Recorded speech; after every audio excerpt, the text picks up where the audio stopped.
Hello everyone and welcome back to This Week in Mythic Plus. Now this week our affixes are Bolstering, Skittish, and Fortified, so let's go over what they do. What Bolstering does is when a non-boss enemy dies, all of its allies around it get a buff that makes them deal more damage and have more HP. Skittish, that means that your tanks are going to do 75% less threat. And Fortified just means that non-boss enemies have more HP and do more damage. Now tanks, this week you have to be very careful of your DPS pulling because of Skittish. So keep your taunt ready just in case this happens. Also, whenever a mob is above 5 stacks of Bolstering, that's when you want to start kiting and chain stunning that mob in order to take it down. Because with more than 5 stacks of Bolstering, these mobs really start to hurt, especially combined with Fortified. You also want to spec into a more of an AoE or a cleave spec in order to maximize your DPS, so that all of the damage dealers in your party have less of a chance of pulling on big AoE groups. Also this week we are not wanting to chain pull. You want to drop combat between every big pull you do so that Bolstering does not carry over. DPS.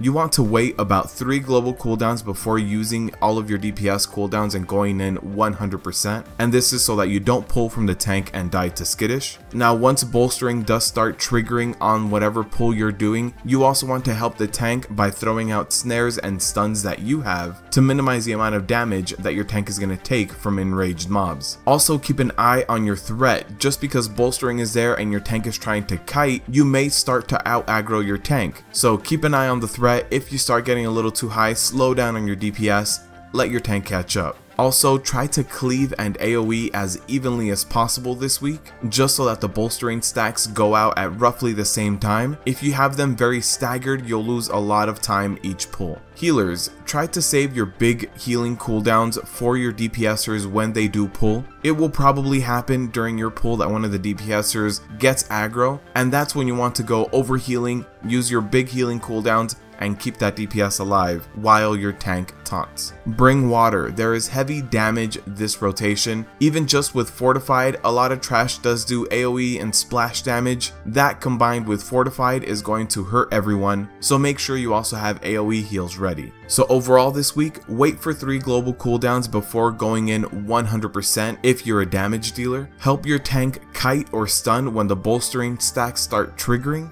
Be ready to heal DPS on the turn of a dime just because they might out aggro your tank. And everybody should bring their AoE and cleave specs to try to bring all the packs down as evenly as possible. One last thing is to not chain pull, as to not get unnecessary stacks of Bolstering. This week I would rate at about a 6 out of 10. It's a little higher than average. There's going to be some unavoidable damage with Bolstering stacks going off and Skittish, but overall if you mind the affixes and you play around them, you can avoid the large majority of the detriment that they bring. So go out there, do your keystone this week. Thanks for watching, and as always, good luck out there.